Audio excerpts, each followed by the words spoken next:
Kenapa? Karena surga tidak bisa dijelaskan dengan tulisan dan kata-kata, tidak bisa dijelaskan dengan gambar-gambar.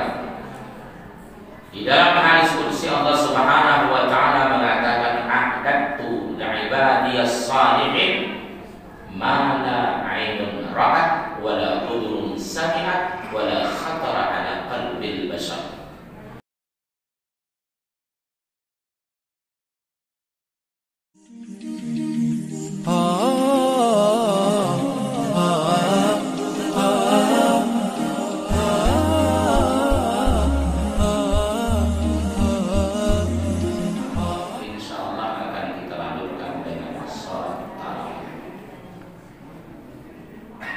Salawat dan salam senantiasa kita mohonkan kepada Allah agar disampaikan kepada junjungan alam, uswah dan qudwah, tauladan dan pimpinan Rasulullah Muhammad sallallahu alaihi wasallam.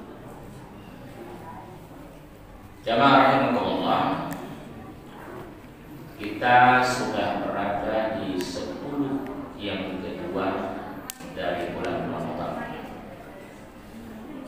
sudah menyelesaikan 13 hari berpuasa. Betul Bu? 13 hari? Ada juga yang sudah 14 hari puasa. Ada juga yang belum berpuasa sama sekali. Entah kapan mulainya, tahu-tahu langsung nanti hari raya. Jamaah rahimakumullah, ada sebuah pertanyaan Allah Subhanahu wa taala di dalam Al-Qur'an, yang pertanyaan itu tidak perlu kita jawab. Kenapa? Karena langsung dijawab oleh Allah. Kata Allah, "Apa man kana mu'minan kaman kana fasiqan la yastawun." Apakah sama orang-orang yang beriman dengan orang-orang yang fasik? La yastawun, tidak sama. Allah bertanya, langsung Allah yang menjawab. Ini maknanya adalah sebuah penegasan bahwa orang-orang yang beriman dengan orang fasik itu sungguh tidak sama. Di mana ketidaksamaannya mungkin di dunia tidak begitu terlihat, tapi tatkala nanti di akhirat maka nampaklah dengan jelas. Amman ladzina amanu wa 'amilus shalihati falahum jannatul ma'wa nuzulan bima kanu ya'malun. Adapun orang-orang yang beriman maka tempat tinggal mereka adalah surga al-ma'wa, sebagai balasan dari apa yang mereka lakukan di dunia. Sudah sering saya sampaikan kepada para jamaah bahwa kita akan kehabisan kata-kata kalau ingin menjelaskan keindahan surga. Ada orang ahli melukis, terkenal, lalu dia lukis surga. Setiap mata yang memandang akan terkagum-kagum melihat. Maka yang dia lukis itu belumlah surga. Seujung kuku surga. Kalau ada orang ahli berbicara merangkai kata menjadi kalimat yang indah, dia ceritakan bagaimana indahnya surga, maka yang dia ceritakan itu sungguh belumlah surga. Kenapa? Karena surga tidak bisa dijelaskan dengan tulisan dan kata-kata, tidak bisa dijelaskan dengan gambar-gambar. Di dalam hadis qudsi Allah Subhanahu wa taala mengatakan, "A'dadtu li'ibadiyas shalihin ma la 'ainun ra'at wa la udhun sami'at wa la khatara 'ala qalbil bashar." Surga itu tak pernah dilihat mata. Kalau masih bisa dilihat, belum surga. Tak pernah didengar oleh telinga keindahannya, tak bisa bisa dibayang-bayangkan dengan akal dan pikiran. Itu surga. Makanya siapapun masuk surga dia terkejut. Kenapa terkejut? Karena ternyata jauh lebih indah dan nikmat dari yang selama ini dia bayang-bayangkan. Surga identik dengan keindahan. Yang tidak indah tidak ada di surga. Surga itu bersih, sebersih-bersihnya, tidak ada kotoran dalam surga. Itu makanya penduduk surga makan dan minum tidak ada yang buang air. Tidak ada penduduk surga buang air besar. Kenapa? Kalau ada yang buang air besar, terpaksa dibangun toilet, akan rusak surga. Masa surga ada toilet? Berarti ada kotorannya. Tidak ada penduduk surga yang buang air kecil. Yang ada hanya berkeringat, keringatnya wangi bagaikan kasturi. Tidak ada penduduk surga yang buang angin. Buang angin tahu? Tahu? Buang angin membatalkan sholat dong? Iya. Wah salah, aja ibu-ibu. Pak Imam ketawa. Buang angin tidak membatalkan sholat.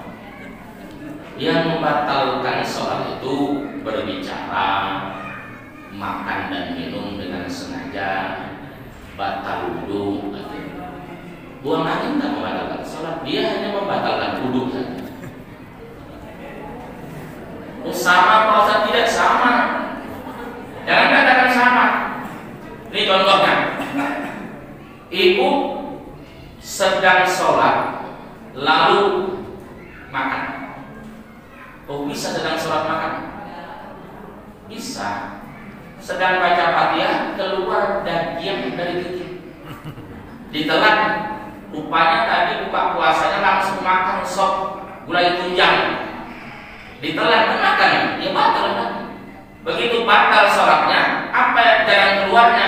Ulang sholat, takbiratul ihram ada. Sudah batal. Tapi kalau ibu sedang sholat buang angin, apa jalan keluarnya? Perbaiki wudhu, baru ulang sholat. Kenapa? Karena wudhunya yang batal. Karena batal wudhu, otomatis sholatnya batal. Jadi jangan katakan sama. Jangan salah menjawab nanti kalau ada pertanyaan. Apakah buang angin membatalkan sholat? Jangan katakan membuang angin membatalkan sholat, membatalkan dulu. Jadi tidak ada perlu surga buang angin. Kenapa? Karena hawa-hawa yang tak sedap itu tak ada di surga. Yang ada kata Nabi hanyalah sendawa. Apa sendawa? Sendawa apa sendawa? Contohnya. Hah? Kanan kebuko kan, wangi bagaikan kasturi. Kalau sekarang sendawa bau jadian luar biasa surga. Makanya orang tua tak ada dalam surga. Kenapa? Tak mungkin di surga itu ada yang keriput-keriput, tak mungkin. Rusak pandangan kalau ada orang tua di surga. Itu Nabi mengatakan, bukan kaya. Penduduk surga usianya sama usia remaja. Siapa yang masuk surga maka dia dimudahkan kalau dia sudah. Perempuan di surga tidak ada yang haid. Kenapa? Kalau ada perempuan di surga haid, bingung dia kemana membuang pembalut. Sampah nggak? Ya, tempat sampah indah semua. Cuma mungkin bagi ibu-ibu yang kurang enak mendengarnya ada. Semua laki-laki di dalam surga berpoligami. Ini yang ibu-ibu tak enak mendengar. Semua perempuan di surga Pak, itu dipoligami. Ya? Mau ibu dipoligami? Mau? Oh, nggak masuk surga, kenapa? Perempuan dalam surga itu semuanya dipoligami. Ya, laki-laki dalam surga istrinya banyak. Mau? Oh kalau dalam surga mau lah Pak Ustaz, nah, supaya jangan canggung mulai dari sekarang. sekali. Ini gambaran surga itu tidak ada minus, tidak, semuanya plus, semuanya positif, tidak ada negatif. Indah luar biasa, tapi saya tidak bayangkan. Nah, kemudian apa lagi kata Allah? Wa ammal ladzina fasaqu fama'wahumun nar. Adapun orang-orang yang fasik, tempat tinggal mereka adalah neraka. Ayat sebelumnya menjelaskan. As-Sajdah, As-Sajdah ayat sebelumnya. Walau tara idil mujrimuna nakisu ru'usihim 'inda rabbihim. Betapa dahsyatnya neraka itu. Sekiranya kamu, kata Allah, bisa menyaksikan betapa orang-orang yang bergelimang dengan dosa tertunduk malu di hadapan Tuhan. Lalu mereka berdoa, udah digiring dekat dengan gerbang. Gerbang neraka itu sudah nampak, terdengar gemuruh api yang siap memakan, lambaian api yang sangat mengerikan. Mereka berdoa, Rabbana absarna wa sami'na. Ya Tuhan kami sudah melihat. Apa yang sudah dilihat? Lambaian.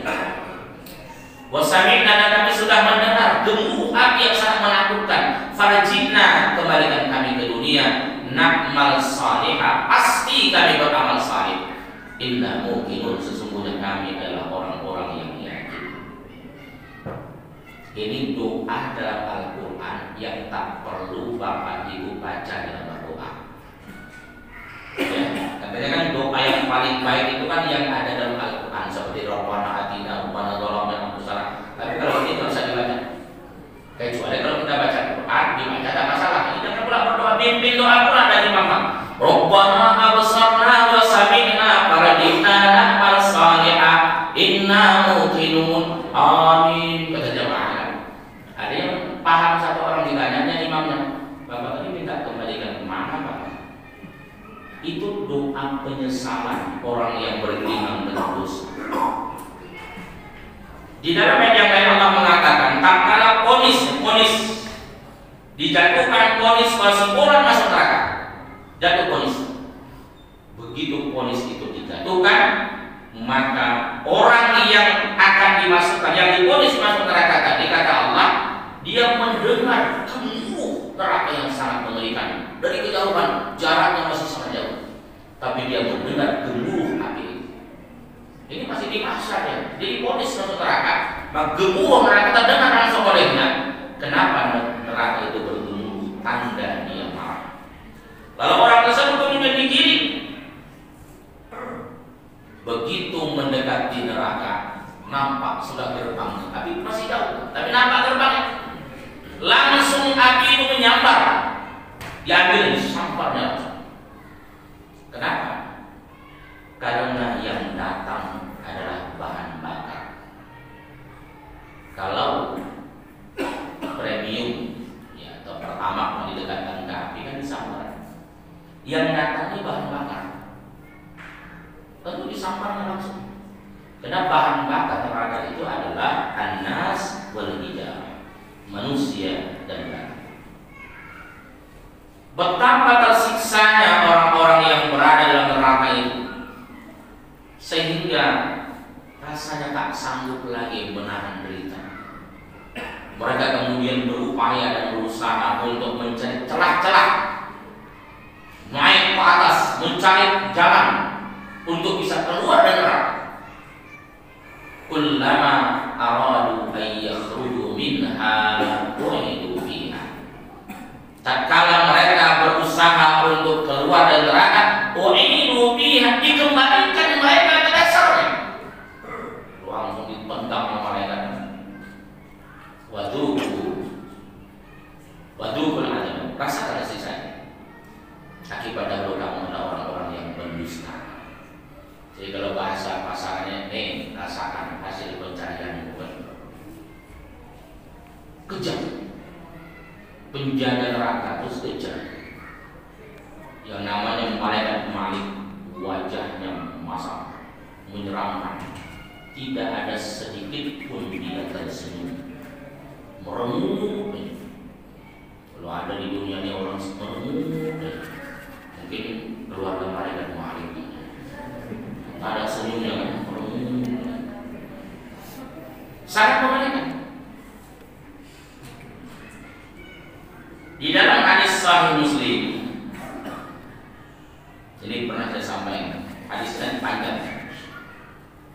Nanti di mahsyar, tatkala kita berkumpul di mahsyar, kata Allah, wahai malaikat, coba cari orang yang paling miskin, yang paling miskin hidupnya, tapi dia orang beriman. Kenapa yang paling miskin dicari? Miskin itu kan artinya kesusahan. Miskin berarti kan kesulitan hidup. Orang miskin ini orang yang kesusahan, orang yang serba kekurangan, orang yang menderita hidup. Cuma kalau sekarang ini kan ada orang miskin, ada orang mengaku miskin. Ada orang miskin, ada orang mengaku miskin. Kita ini kalau kita kata, kamu miskin ya, orang tersinggung, marah ya. Tapi kalau kita umumkan di masjid, bapak-bapak dan ibu-ibu yang merasa miskin, silahkan datang mengambil jatah. Wah, itu baru miskin. Nah, itu wakilnya. Kalau ada jatah, nggak apa-apa disebut miskin. Tapi kok kamu miskin, mah? Maka saya sering sampaikan, hati-hati dalam memberikan zakat, jangan salah. Belum tentu orang yang meminta itu miskin. Apalagi yang di lampu-lampu merah, bisa jadi miskin, bisa jadi tidak. Jadi hati-hati kalau zakat nanti bahaya. Tapi kalau sedekah bagus kita berikan. Kalau zakat tunggu dulu. Nanti minta rupanya istrinya 2, nama istri 1. Ini kenyataan. Ada yang punya rumah petak. Saya menemukan ada yang punya mobil. Bukan cerita orang, saya menemukan sendiri. Yang punya rumah petak 10 saya sudah ketemu. Tapi jangan ditanya yang mana orangnya, usah boleh. Atau biar rahasia saya. Tapi saya menemukan sendiri. Maka belum tentu dia miskin. Jadi orang miskin yang betul-betul miskin, orang yang hidupnya paling menderita di dunia, penuh dengan kekurangan. Tapi dia beriman, dicari. Begitu ketemu, kata Allah, masukkanlah dia dalam surga sebentar saja. Ini belum ada hisab, ya, belum ada pengadilan, uji coba masuk surga. Begitu dia dimasukkan ke surga, sebentar ambil kembali, bawa lagi ke mahsyar, dihadapkan kepada Allah. Kata Allah, pulang. Waktu engkau hidup di dunia, pernahkah engkau merasakan penderitaan dalam hidup? Orang yang paling menderita, orang yang paling miskin ditanya, pernahkah kamu merasakan penderitaan waktu hidup di dunia? Tidak pernah, ya Allah. Orang yang paling menderita ditanya, pernah kamu menderita? Dia katakan tak pernah. Apa dia berdosa? Tidak. Tapi dia lupa kalau dia pernah menderita. Dia lupa kalau dia pernah miskin. Kenapa? Perasaannya selama ini hidupnya penuh dengan kenikmatan gara-gara masuk surga, padahal baru sebentar masuk surga. Nikmat surga akan membuat orang yang menderita lupa dengan penderitaan yang pernah biasa. Cari orang yang paling kaya di dunia. Kalau dulunya dia orang miskin juga, kan? Bapak pun miskin juga, Pak. Pasti katanya iya. Kalau ada yang lupa atau pura-pura lupa. Demikian pula kata Allah, coba cari orang yang paling kaya di dunia, tapi dia orang yang tak beriman. Ketemu, masukkan dia ke dalam neraka sebentar. Dikeluarkan kembali, ditanya, apakah kamu pernah merasakan kenikmatan dalam hidup? Kesenangan waktu hidup di dunia? Dia katakan tidak pernah. Kenapa? Karena perasaannya selama ini hidupnya penuh dengan penderitaan, penuh dengan siksa, gara-gara masuk neraka baru sebentar. Apalagi kalau selama-lamanya. Tapi orang beriman tidak ada masuk neraka selama-lamanya. Karena penduduk neraka itu kan 2 golongan, ada kekal, ada sebentar. Ibu-ibu pilih yang mana? Ibu ini yang kekal apa yang sebentar? Sementara pun dapat. Jangan. Walaupun sementara ribuan tahun. Siapa yang kekal di neraka? Orang kafir. Orang kafir, Pak. kekal di neraka. Siapa orang kafir? Ini harus betul di keyakinan kita, jangan salah. Karena orang-orang liberal mengatakan orang kafir adalah orang yang tak beragama. Seseorang yang sudah beragama tidak boleh disebut kafir. Menurut pemahaman Ahlus Sunnah wal Jamaah, orang kafir adalah orang yang tidak beragama Islam. Habis titik. Mau siapapun dia, mau apapun agamanya selain Islam, kafir. Ayatnya banyak. Wa may yabtaghi ghairal Islam dinan, siapa yang mencari agama selain Islam, ditolak. Kata ditolak. Jadi siapa saja yang tidak Islam, kafir. Mereka kekal di neraka menurut pemahaman Ahlus Sunnah. Tetapi kita tak boleh memanggil orang kafir dengan panggilan kafir. Nah, jangan nanti ibu-ibu begitu dengar pengajian orang ini besok beli ayam kampung di pasar Mandok, bu kafir, berapa yang sekilo? Tak boleh. Ya, itu akhlak orang Islam itu luar biasa, tinggi akhlak. Kenapa orang kafir dia tidak masuk surga? Tidak ada orang kafir masuk surga. Kenapa? Mereka tidak punya tiket. Tiket untuk ke surga itu tidak mereka miliki. Apa tiketnya? 2 kalimat syahadat. Nah, ada orang yang masuk neraka, tapi sementara siapa? Orang yang beriman tapi lebih banyak berbuat dosa. Paman Nabi yang bernama Abu Thalib yang memelihara Nabi usia 8 tahun sampai Nabi menikah usia 25 tahun sampai berdakwah, dia yang membela Nabi.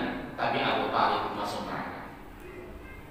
Nabi mengatakan sembuh pamanku Abu Thalib dimasukkan oleh Allah ke dalam neraka, tapi nerakanya yang paling ringan. Kenapa dia masuk neraka? Karena dia tidak punya tiket surga. Dia orang kafir. Sampai meninggal dia tidak mau mengucapkan 2 kalimat syahadat. Padahal Rasul berulang-ulang mengajak. Tapi dia membela dakwah Rasulullah sehingga dapat neraka yang ringan. Seringan-ringan siksa neraka, kata Rasulullah, terpijak bara apinya mendidih di situ. Ada Allah menjelaskan di dalam surah At-Taubah tentang orang yang mengumpul harta tapi tak mau dia bayar zakat. Sampai nisab tak mau dia bayar zakat. Yauma yuhma, pada satu hari nanti harta itu dipanaskan. Binari jahannam, di atas neraka jahannam dipanaskan.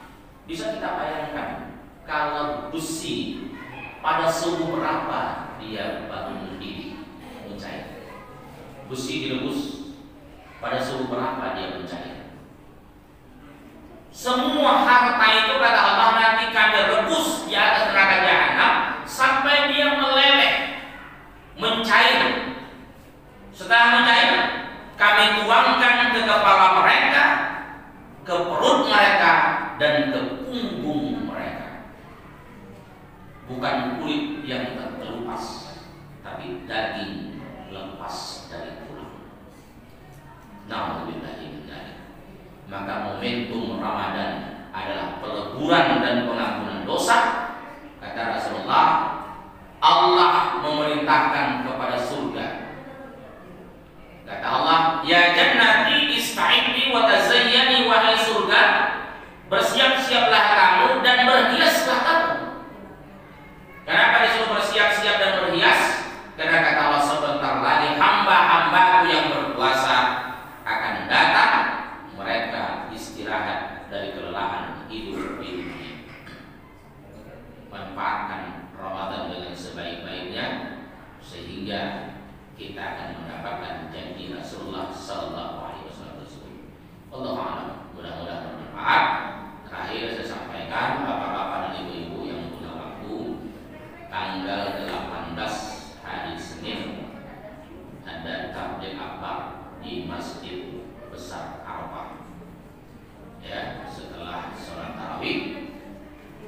Yang mengadakan bukan Masjid Arafah. Masjid Arafah hanya tempat yang mengadakan itu adalah pemerintah Kabupaten Bengkalis. Ya, ustadznya Ahmad Muhadir di Tengah